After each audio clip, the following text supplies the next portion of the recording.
I mean, it is not pride. There are some situations that at my age, you won't see me in that situation anymore. If I was younger, you might see me there. Hi guys, welcome back to my YouTube channel. It's your girl with Trial, and I'm back with another video. If this is your first time seeing this beautiful face, please do not make it your last by clicking on the subscribe button. And if you're a returning subscriber, hi, thank you for always tuning in. Thank you for always coming back to watch my videos. Since I came back to YouTube, it's been bliss. It's been pure bliss. The support has been great, the views beautiful, my analytics very great, and I feel like being consistent on YouTube is like the best decision you can ever make. So yeah guys, today I'm going to be telling us 8 ways to level up in men in your 20s. I'm going to be starting a 20 series, self-development series. Actually, that's what this channel was about in the first place, but basically when I started, I just termed this the gist with Mo, where we just gist about men, women say their concerns, what they're going through in their relationships. So I just feel like instead of bringing personal things, why not just bring in general topics, tips that will help women and men alike on how to grow in their relationship and how to know what to do and what not to do in their relationships. And definitely that's what I'm doing. I'm going to be starting a self-development series and 20 series. I feel like we in our 20s, we actually need guidance through life. Not everybody has somebody they can talk to, and in this age, social media is doing really great. Whenever I need anything, when anyone needs anything, we just come to social media. So I feel like this video is going to be helpful to a lot of women, right? So I hope that you enjoy this video, and I hope that you learn, because I'm going to be spilling real life truth. We women, we need to come to the realization that the problem is not always men in the relationship. You need to look at yourself. You need to sit back and think, what are you doing right, what are you doing wrong, how are you going about these things, how are you not going about these things. So I'm going to be giving us 8 points, tips, lessons, so let's get into the video. So the first point on leveling up your taste with men is having standards. As a woman, you should have a standard of your own. You should know the qualities you're looking for in a man, either intellectual qualities, either his physical qualities, medical qualities that are ranked by character, his looks, his finances. Is he able to take care of you? Is it the kind of man that you want for yourself, as per how he looks, his character, how does he treat people, how does he talk to people in public places? You visit a restaurant, how does he react to some things that happens around you? Like, you should be able to look out for these things. You should have your own personal standards, things that you look out for in a man. Or you want your man tall, you want him fine, you want him to be financially stable, because on the long run, you're actually planning a future with this person. So it's not like you just want to chill and have fun. If that's the phase of the life that you're in at the moment, of course you can carry on, nobody's stopping you. But if you are looking into the future, you need to definitely look out for these things. It's not everybody that you meet that you should go out with, or it's not even everybody that you should give audience to. Not all men need your attention. There are some men that you meet and it does not even have to go beyond that first meeting or beyond that first text. Imagine someone is texting you and they are using I am instead of him, and they are using you, YHU spelling, like all these meaningless abbreviations. You should know that, baby girl, nah, this person is not for me. But I'm sorry, if that is your standard, you can as well just go for it. Nobody's going to be holding you. But if that's not your standard, I don't see any reason why you should even push further and then get yourself hurt in the process. Having standards make you selective. Like, it makes you know what you want, what you're looking out for. It makes you to be selective, and it makes you to avoid some situations. Like, you shouldn't even be in that situation at all because you have standard. I mean, it is not pride. There are some situations that at my age, you won't see me in that situation anymore. If I was younger, you might see me there. But at this age that I'm in, I'm sorry, you cannot see. So it's not even about being prideful. It's just like, what you want and you have set your standards. So definitely you should have standards. They make you just quite selective. You know that, oh, this person, nah, I'm never going for this. Oh, this person maybe. Oh, this person definitely. Like, so you should know that these things makes you selective and makes you avoid some situations. Like, you will now be thinking that, how did I get myself in this mess? Because you don't have standards. But if you have standard and you set them straight, oh, this is what I want, this is what I'm going for, this person, okay, this person, no, definitely it will save you a lot of stress and it will save you time. Like, you don't have to give your attention to every man that comes your way. The next point is having the scarcity mindset. And scarcity in this situation means that men are lacking. Or let me just define scarcity. Scarcity is the lack of things. Scarcity of water, scarcity of this is the idea that this thing is lacking. And in this situation, it is the idea that men are lacking. You shouldn't have that scarcity mindset, my dear. We are in our 20s, so why are you feeling that there are no good men anymore? Says who? Who told you? If you take your time, if you are calm, you are going to meet your own man. You know that as a person, you are one in a million. Only you exist in this universe. So what makes you think that man that you're looking for doesn't exist? My sister, hello? What makes you think that man does not exist? Having this scarcity mindset, it exposes to just anybody, because anybody that comes your way, you'll be like, oh, this one, don't let me let him go, let me hold on to him, even though he has shown you, he has given you reasons time and time again to let him go. But because you feel that men are scarce out there, if I don't hold him close, when am I going to meet another person? Where am I going to see somebody as good as him? That's what will make you desperate and make you stay with the wrong person, because you feel like men out there are not good, or there's nobody out there for you, so let me manage this one. My sister, it is not soap that you want to manage, or it is not whatever that you cannot manage a man. That is where your problem starts, because you are going to spend a lifetime with this person. So why not avoid the situation now, instead of when you go into that marriage you now start blaming yourself, I could have done this better. No, you have the time to do it better now. So a man is not a product to be managed. You do not have to manage him. So you shouldn't have that scarcity mindset. If somebody is behaving like they are not worth holding on to, why not let them go? Definitely there are some good men that you are still going to meet. So don't always hold on to trash because you feel that, oh, I might not see somebody, I might say it whom. Please, whenever a person feels like you don't have access to them any longer, you can't hold on to them, let them go. You're going to definitely find better out there. My third point is know your worth. I cannot overemphasize this. If you have watched my videos, like when I start my channel, the videos I start posting, then I'm definite that I have stressed knowing your worth a lot. You should know your worth. It's not even about being prideful. Know your worth. Nobody's perfect. We all know our flaws. I am flawed. You are flawed. Everybody is flawed. But you should be able to find a balance, which is where knowing your worth comes in.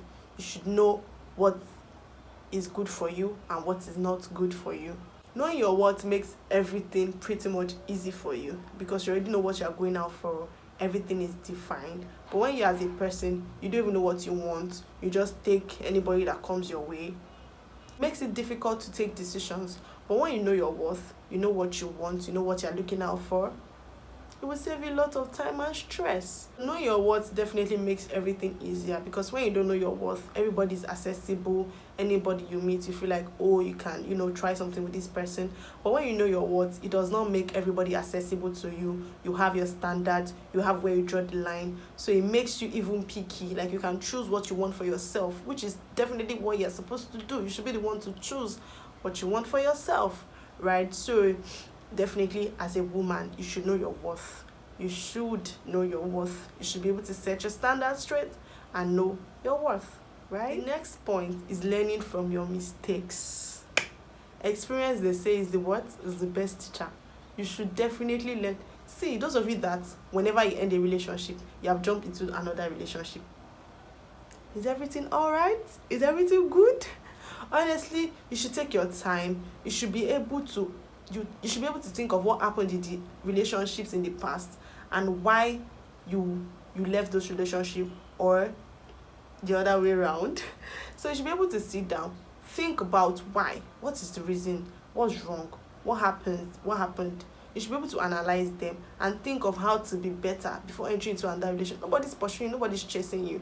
You should take your time, because even by doing so, you're stressing the other person. Some of you have not even totally healed from the past relationship, but you're already going into another relationship. Nobody's stressing you. So you should be able to learn from your mistakes. You should be able to sit down, think, oh, what went wrong in this relationship? What happened? Why didn't it work? Okay, so my next relationship, what am I looking out for? what are these things that I did now that I'm not supposed to do or that I won't do in my next relationship to make it improve. Self-improvement, change, constant. You should be able to sit down, think about those things and implement them before you go into another relationship. It's not like after this one you're jumping into the next, and everything is just crumbling because of the same reasons, because you're not sitting down to actually think. So you should be able to sit down, analyze your mistakes and work towards it, because definitely, baby girl, jumping from one man to another would not pay you in the long run, because you just keep doing these things without actually sitting down to think what the problem might be, what might be the cause of this, why is this happening. Sit down and think.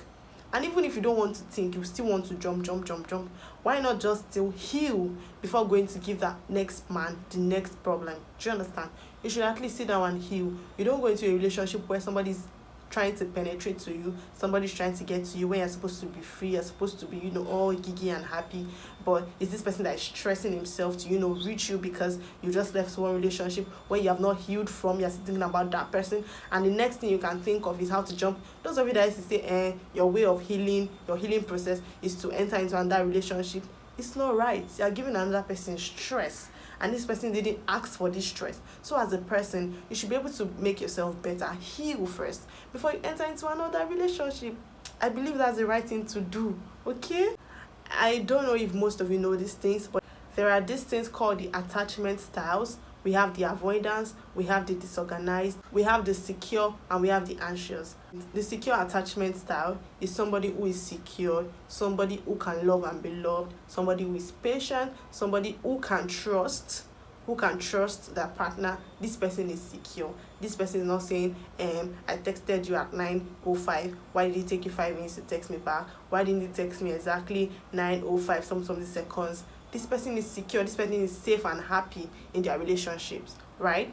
That is for the secure attachment style. The next one is anxious attachment style. These ones have the deep fear of abandonment. They are the types that are insecure. They are always looking for closure. They are always looking for clarity. They are always hungry for validation. They are always asking their partner. These are the people that in the middle of the night, say 3 a.m., they're asking you, why do you love me? What are we doing in this relationship? They just come up with the most random questions. I know that this thing is common with we women, but the insecure ones are the ones that ask these questions a lot. They just come up with the most random question. You're wondering, okay, where is this question coming from? Because I don't understand what is going on. So they have this fear that they are going to be abandoned. So they like to be clingy. They like to attach themselves. They are always seeking for validation. They are always, wanting to be sure that they are loved. It's because they are anxious. The avoidance style is a form of insecure that is marked by a form of intimacy. This kind of people, they don't want to get close in a relationship. They don't want to be close to you. And they're always having problems trusting their partners. This type of people, relationship can be suffocating to them. They are the kind of people that are always distant. The kind of people that will tell you, we don't have to talk every day. We can talk once in 3 days. We can talk once a week. They are not always there. They are just always distant because they are insecure and they have this fear.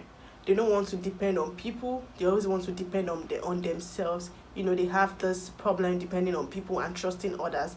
They would rather rely on themselves and trust themselves instead of trusting their partners. People like this, they find it hard to share their problems with their partners. These are the kind of people that whenever you meet them, you're always having troubles communicating with them because you have to be the one asking questions, digging deep. Instead of them to, share whatever it is they are going through with you, you're always one asking, oh, sorry, what's wrong with you? And they're like, nothing. What's wrong with you? Nothing. You have to keep pestering them, make them uncomfortable for them to voice out and say whatever it is they are going through. Is because they feel insecure. They don't know if they can trust you, and they are not always emotionally available. So they feel like, oh, why does this person care? Why is this person asking me this question? I can take care of myself. Those kind of people in relationships. I don't know if you have met those kind of people. What are you doing in a relationship? If you know that you are this kind of person, please take your time to heal and be ready. Or if this is how you are naturally, you should be able to be willing to unlearn what you used to know, or you should be able to willing to express yourself. Because how will a person know something is wrong with you when you're not willing to talk? The person is not a witch now, right?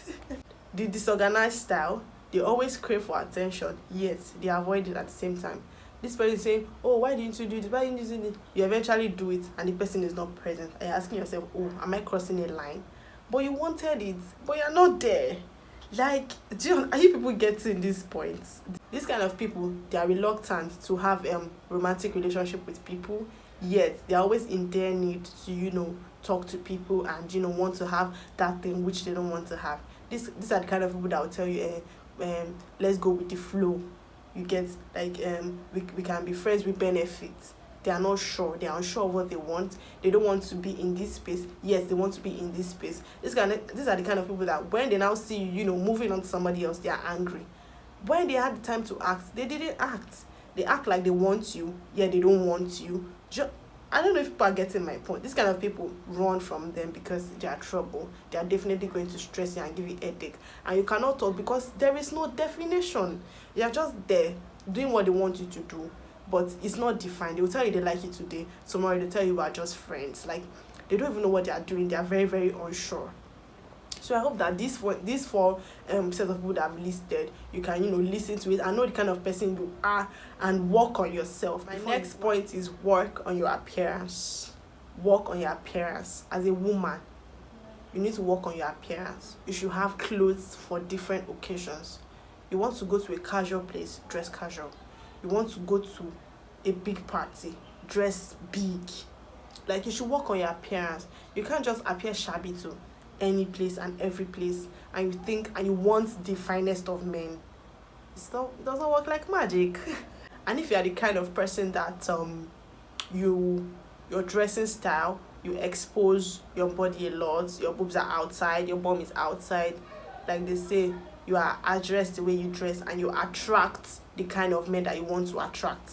If that is how you dress, you are going to definitely attract half the men in Lagos, because definitely men are moved by what they see. But if you want to have more responsible men, more reasonable men, you should try to tone it down a little. Nobody's saying don't show some boobs. Nobody's saying don't show, that's how you like it. That's how it should be. But don't show too much so that you can, attract the kind of man that you want for your long term, for your future, right? So definitely appearances matters a lot.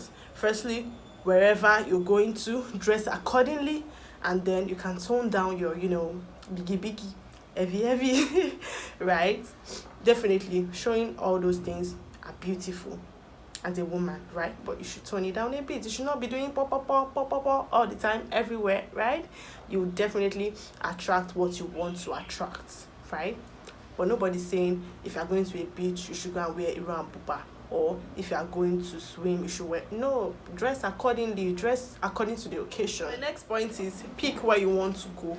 You should know the kind of places that you want to go and pick your man. You should know the kind of places that is going to be. You should not be going everywhere. You have to be selective. This is why you see rich people, they are rich, they will still pay for a Ikoyi golf club for like a year subscription, so that they will go and meet more bigger men. They will mingle. So you know what you want. Is it going to be in the mall? Is it going to be one expert? You will not be going to beer parlor and think that you will see better man there. You might just jam him shy. You might be going through a bad day, but I beg, that is Nollywood. Not in this life that we are at the moment. So I just feel like you should know the kind of place, that the kind of man that you want should be, and you should prioritize it and patronize that place more. If you feel that you're looking for a big man, you want to chill with the big boys, then you should go to where the big boys will be, right? So yeah, I just feel like you should be picky. You should know where you want to go at some stage in your life. You should know the kind of big places that you should go to, so that you can go and catch your own. The people that are catching them, they don't have two heads. So you should dress it, you should appear that way, you should look good for you to be noticeable, to stand out. The next point would be know how to control your emotions. As a woman, it is very, very key that you know how to. You don't need to show all of them, especially when you meet this person and you are just getting along so well. Beginning of relationships can be very interesting and beautiful, and you'd be like, oh, this guy is going to be for life, and you are seeing the red signs, you are seeing everything, but you are ignoring it. Why? Because it is sweetening your belly. When it starts to show you pepper, nobody will tell you before you run. So from the beginning stage, you should learn how to control your emotions. You shouldn't go too deep into that relationship. you should try to open your eye and use your brain instead of your heart. It's still beautiful. This person is still showing you what you want to see. So you should learn to control your emotions. Some of you, something is wrong with you and you have carried it on your face. Like, you don't even know how to, control your emotions and hold it together. Somebody has shouted at you, you are crying at your age. You are going to start having kids, so this is what you're going to be doing in front of them. So you should learn it. You should learn how to be stiff at some point. It doesn't mean that you are overdoing it, but you should learn how to control your emotions. Somebody should not really have all the access to you just at the beginning stage of it. Of course, even you too, you're putting up a front because it's still the beginning. You're still trying to impress each other. That's what he's doing. That's what you're doing. So you should be able to use your head and not your heart, or not the beautiful things that is showing you at the moment. When you are seeing some things, you should be able to open your mouth and speak. Oh, I like this thing. Thank you very much. Oh, I don't like how you did this. I feel like you should have done differently. Speak. Open your mouth. Again, open your mouth. And if you feel like you've opened your mouth, you talk about it and there's no way around it. There's no need starting it at all. So don't be too invested in a new relationship. It is new. It's giving you butterflies in your belly. You're happy. He's happy. And you are ignoring all the signs. You are going to put yourself in a big mess and trouble. So why not save yourself the stress by just, opening your eyes more and paying attention to the things that you wouldn't even pay attention to on a normal day. You should try as much as possible to do that, okay? Yeah. My last point is going to be being patient. I know that there's a lot of pressure on women, especially, at some certain age. Your parents are already saying, oh, get married. Your friends are giving birth. People are doing things. I'm on social media every day. I'm saying, oh, this person has given birth. Oh, this person has gotten married. Oh, wow, they've given this person a ring. Oh, this person is pregnant. It's good. Be happy. They are happy. They are enjoying it. Your time will come. So you just have to be patient. You don't have to put man on your head. Like, you cannot go online and not see things about man. Even on Twitter, man. Even these men hardly tweet about women. Women tweet about men more. Women post about men more on social media. I always seeing arguments, controversial issues, men this, men that, relationships everywhere. There are other things that they are more to us women than relationships. Is a part of it. It's a major part of it, of course. But at some point in your life, if it's not coming, it's not working at the moment, why not focus on other things? Your career is there. You want to travel the world. You want to make money. You want to be a billionaire. How do you achieve that? How do you go about that? Are you waiting for one man that will come and bankroll you and do everything? No. What are you doing? What are you doing to yourself? What are you doing with yourself? When a man comes along the way, I got to sit down and cross your leg and waiting for him. Oh, my Prince Charming is coming. What are you doing? So you have to be patient, and while being patient, you have to self-develop. You have to work on yourself. You have to, develop your career, learn new things. You have to take on courses. You have to do different things. There are a lot of things. You can start YouTube. You can start Instagram, Twitter, different things. How you can make money on social media. And if that's not your interest, if it's copywriting, marketing, branding, entrepreneurship, there are millions of other things that you can pick interest in and devote yourself to. Funny enough, these good things, they happen when you're not even looking, when you're not being desperate. You'll be like, oh, I'm 28 now, this is not happening. Of course, it will give you concerns, but you shouldn't, be too deep into that while losing focus of other things. You should be able to, while thinking of this thing, you should also bury your thoughts in other things. How do you want to be better? How do you want to improve? What do you want to be doing when that man comes along? Some people, they'll meet their men in flight. They are traveling somewhere. They meet man. They went for an interview. They meet man. They are doing this thing. Sometimes they're even asking for help, how to learn this thing, how to go about this thing. And from there, you meet your own. So just don't stay in one place, cross your leg, and you think that your man will come. Even if it's social media you like to be on Instagram 247. You can meet your own there too, but in as much as you are doing something, you are not just there sitting down, crossing your leg and hoping that one day one person will come to your house and come and tell you that will you be my bride. It doesn't work like that. So in as much as you are being patient, you're in your waiting time, you should also self-develop. You should learn how to be better. You should learn how to improve. You should learn how to do things. You have your career there. You have your baby girl life. Also, you should invest in friendships. Friendships are very, very beautiful. One of the most beautiful things you can ever have is friendship. Have friends that you can talk to whenever you're happy, you're sad, you have mixed feelings. anything. Just have friends that you talk to every day. Do you get? So I've come to the end of this video. I hope that you guys enjoyed it. I believe that is much more better than, you know, having to bring personal things, personal relationship, probably about my life or that of my friends. I believe that general tips will just work better because everybody will come and pick their own and how to self-develop and how to, you know, work on it. So I'm going to be doing more of these self-development videos. I'm not going to focus on men, but I'm going to still focus on men because this channel started with, you know, relationship and all of that, but we shouldn't really focus on men, right? There are 1,000 other things that as women we should develop on and we should do to be better. So definitely I'm going to be doing more of this kind of videos in the future to come. Thank you. Don't forget to, you know, click the subscribe button if you liked this video. Give my video a thumbs up, turn on post notifications so that when I post videos like this, you are going to, you know, be the first people to be notified. And if you totally enjoyed this video, please put it in the comment section. I'd like to know your views. I'd like to know what you think. And thank you for the love on my other videos. It's been beautiful. It's been a beautiful ride so far since I came back to YouTube. And, you know, I'm going to do better to stay consistent and give you guys back-to-back content, right? So I've come to the end of this video. Thank you for watching. Bye.